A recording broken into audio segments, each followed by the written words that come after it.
The palm house shimmered with glass and light chandeliers sending fractured beams across the marble floor. Music from the quartet faded into a murmur as guests drifted toward their tables. I followed the usher's gesture, weaving through gowns and pressed tuxedos, determined to keep my head high, despite being seated far from the dais. Elisa's smile flashed across the room, radiant in the lace of my old wedding dress, altered to fit her youth and grace. She waved, eager for me to settle in. To belong, I reached my chair, smoothing the skirt of my dress before lowering myself. In one swift motion, Thatcher pulled the chair back. My weight followed gravity's spine, jolting as I hit the floor.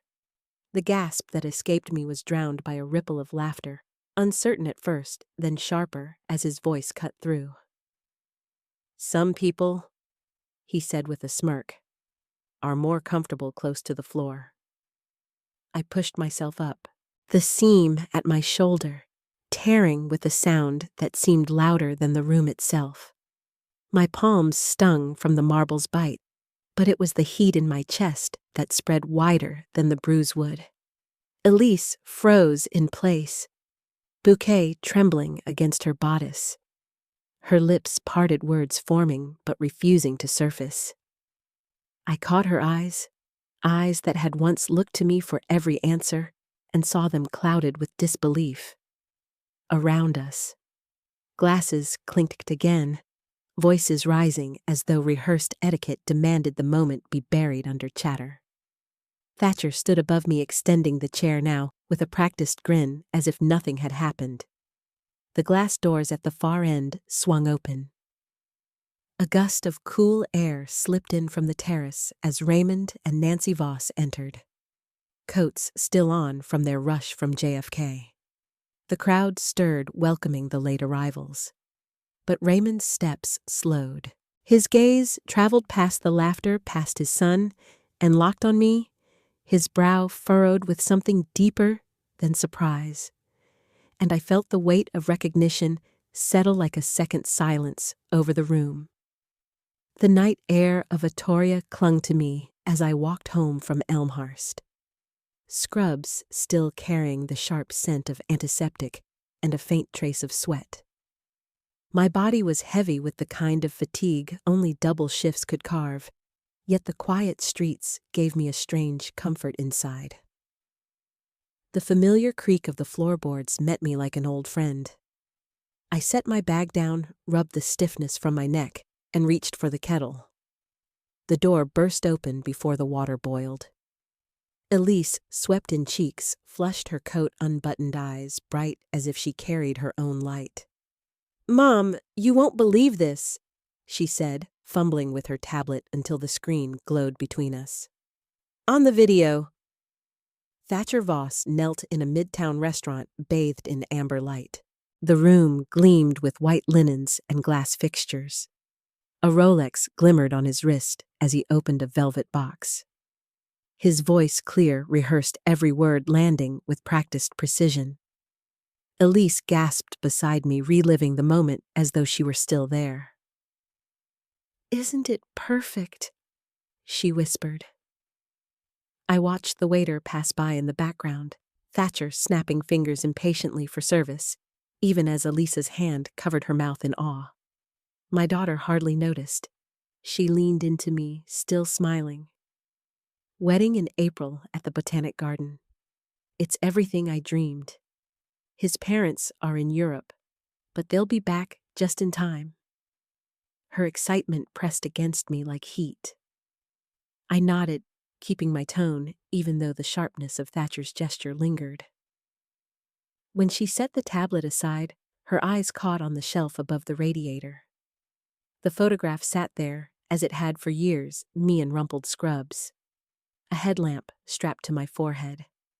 Face shadowed, but determined. A strip of tape marked the frame.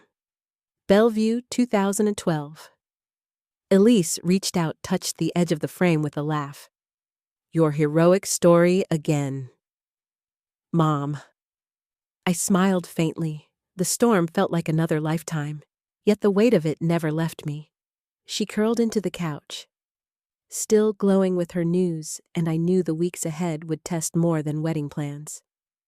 The house was quiet the next morning, the kind of quiet that let my thoughts take their own uneasy shape.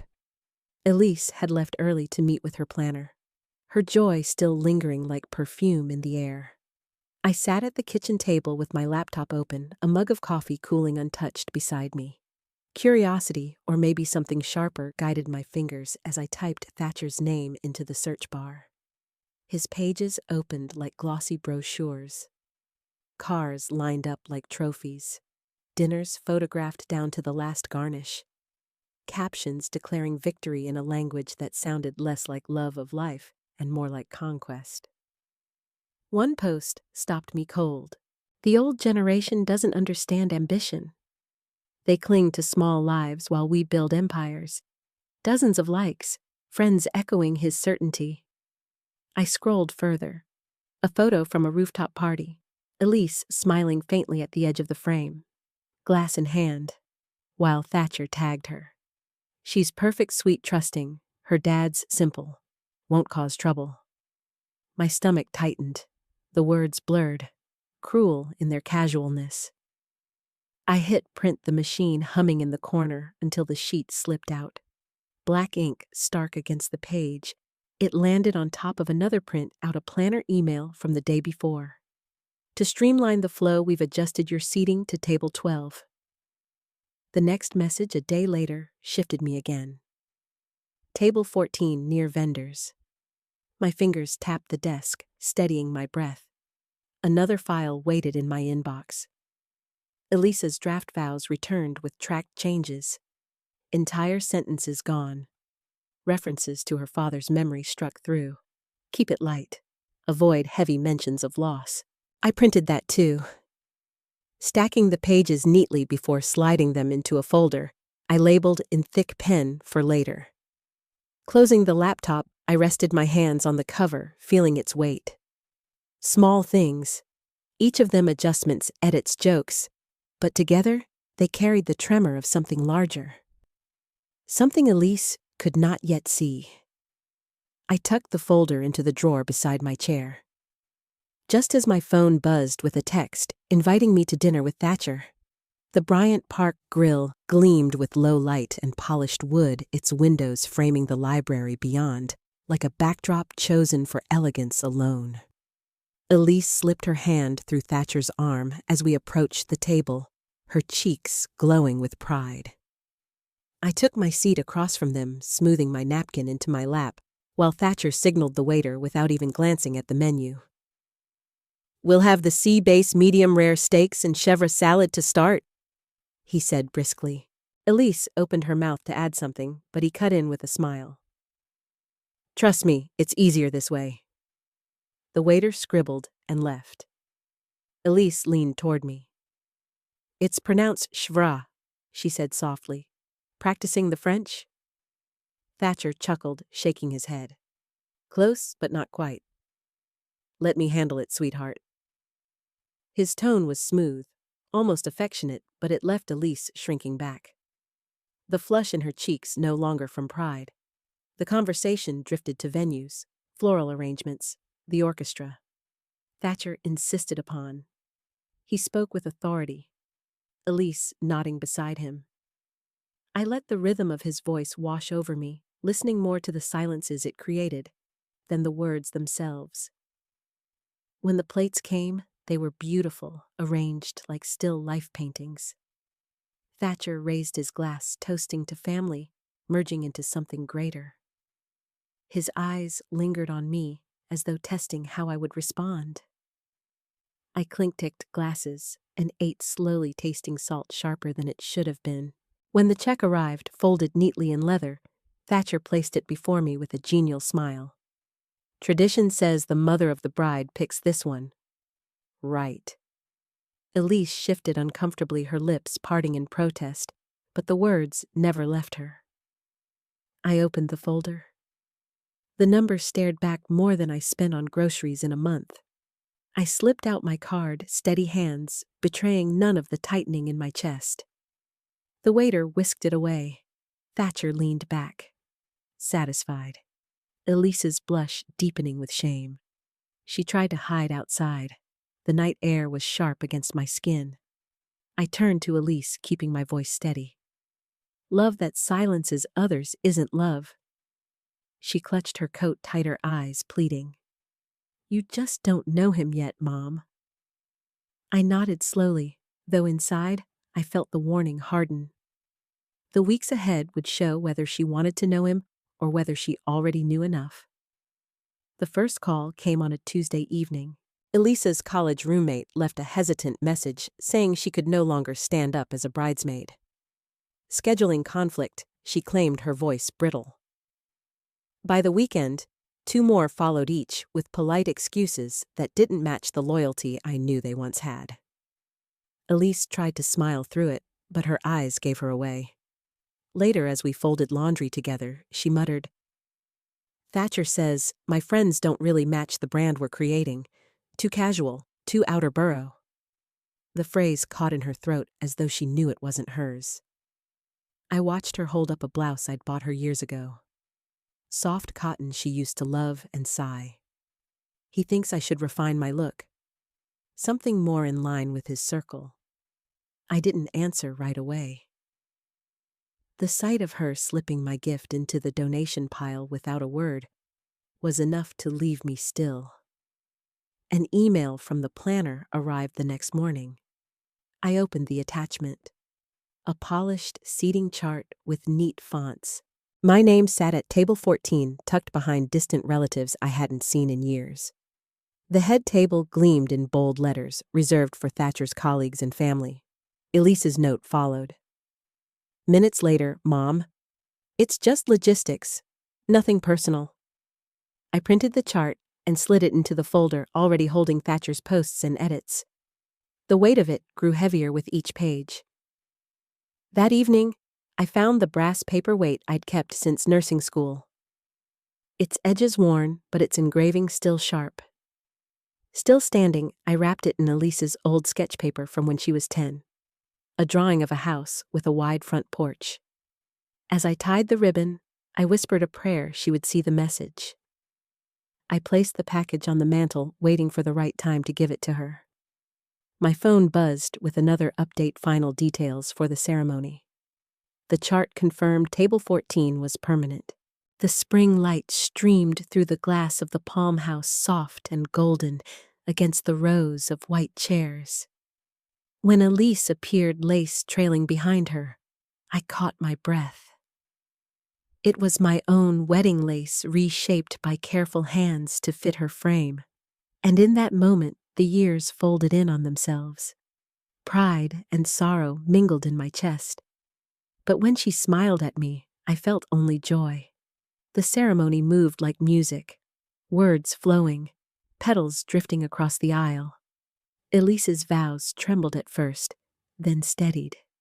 Her voice strong enough to carry across the hall. She looked radiant, every line of her face alive with love. For a moment, I allowed myself to believe that perhaps all my fears had been unfounded. But the reception told a different story. Guests spilled into the room, chatter rising with the clink of glasses. I watched Thatcher from the edge of my assigned table. His tuxedo perfectly pressed, his smile perfectly rehearsed. When a child wandered too close, tugging at the hem of his jacket, he leaned down with a sharp correction disguised as charm. When a server stumbled with a tray, his lips tightened, and he dismissed the man with a flick of his hand as if he were swatting away an insect. My phone buzzed in my clutch. A message from the planner scrolled across the screen. Parents delayed at JFK, straight to reception. Elise read it too. Relief softening her shoulders. She whispered to me as she passed, "They'll make it. I wanted them here." Thatcher's jaw tightened, irritation slipping through his polished expression. I said nothing. I simply watched the way his hand lingered on Ellis's elbow just a second too long, the way his laughter sharpened when he turned to his colleagues. I let the silence settle inside me, patient, steady, knowing that silence sometimes says more than anger ever could. The evening stretched forward, the music swelling, the glasses refilling, and I waited for the moment when silence would no longer be enough. The reception had reached that warm hum of glasses, silverware, and music, where people believed nothing could disturb the surface. I walked toward my assigned table, aware of the distance between me and the het, but determined not to let it show. Elise caught my eye across the room and gave me the smallest of smiles, as if to remind me she hadn't forgotten I was there. I reached the chair and began to lower myself, one hand smoothing the fabric of my dress. In the split second, when I should have felt the seat beneath me, it vanished. My body dropped hard against the marble floor. The sound sharp enough to still the quartet mid-note. A seam tore at my shoulder. Loud and final, followed by the shattering laughter of a few too eager guests. Thatcher stood above me, chair in his hand. Grin too wide. Some people, he said, his voice carrying across the tables, are more comfortable close to the floor. The laughter grew uneven. Some guests covering their mouths, others exchanging glances. Unsure whether this cruelty was meant as comedy, Elise gasped and rushed forward, bouquet slipping from her hand petals, scattering like confetti that had arrived too soon. Thatcher moved to intercept her, palm raised in mock reassurance. "Play along. It's a joke," he said, his voice low but firm enough to block her. I placed my hands on the cold marble and pushed myself upright, ignoring the sting in my hip and the heat in my chest. My eyes met his. "Steady. You can leave the chair where it is." My voice carried not with volume, but with clarity, and the room responded with a silence heavier than the laughter had been. The glass terrace doors burst open, letting in a rush of cool air from the garden. Heads turned as Raymond and Nancy Voss entered. Still in coats from their run from JFK, the crowd murmured, half in welcome, half in relief for the distraction. But Raymond's stride faltered. His gaze swept the room, bypassed the glittering tables, and fixed on me. His eyes narrowed, recognition rippling through his expression, until disbelief held him still. I stood there, dressed, torn at the shoulder, the laughter not yet faded, and felt his stare pierce through the noise, as if he had been waiting years to see me again. Raymond's voice cut through the uneasy silence. "Are you Afton Pierce, Bellevue Hospital, October 2012? Every head turned toward him. I felt my stomach knot, not from shame, but from the sudden reopening of a door I thought had been closed long ago. I nodded once, barely moving, but it was enough. Raymond stepped closer, his eyes wide. The storm, Hurricane Sandy. I was post-op cardiac, 9th floor. Power went out, the basement flooded. Backup generators dead by midnight. They told us we'd never make it down alive. But then there was your voice." The clatter of silverware stilled. Guests leaned in as he spoke. Not with flourish, but with raw memory. "You were calling out the rhythm in the stairwell. In 2-3 out 2-3, I'll never forget it. We were on stretchers, and you were bagging the vent patients one at a time, keeping us breathing by hand. You and a handful of nurses. 18 flights in the dark water lapping the basement, only flashlights taped to your heads, and you never stopped counting." My chest tightened at the recollection. My hands still remembered the weight of that ambu bag, the desperate ache in my arms. Nancy moved to her husband's side, her voice soft but clear. "We always wondered who saved him. He wouldn't have made it without you. Neither would half the patients in that wing." A wave of whispers rippled across the reception. Nurse, hero, survivor. Words I'd never claimed for myself. Faces that had been smirking moments ago now stared with a new kind of reverence. Thatcher's jaw tightened, his smile a fraction too late. "Well," he muttered loud enough for those nearby. What a strange coincidence. But no one echoed him. The disbelief hung on him alone. Elisa's bouquet trembled in her hands. Her voice broke when she spoke. "Mom, you never told me." I met her eyes, steady though my throat ached. "We all just did our jobs. That's all it was." Raymond turned, addressing the room, now his hand rising with the authority of someone who had commanded men before. "Tonight, I saw a woman who once kept New York breathing, treated like she was nothing. Let me be clear. She is not nothing. She is the reason I'm alive to stand here beside my wife and son." Gasps and murmurs spread through the guests. Some looked at Thatcher, others at Elise, then back to me.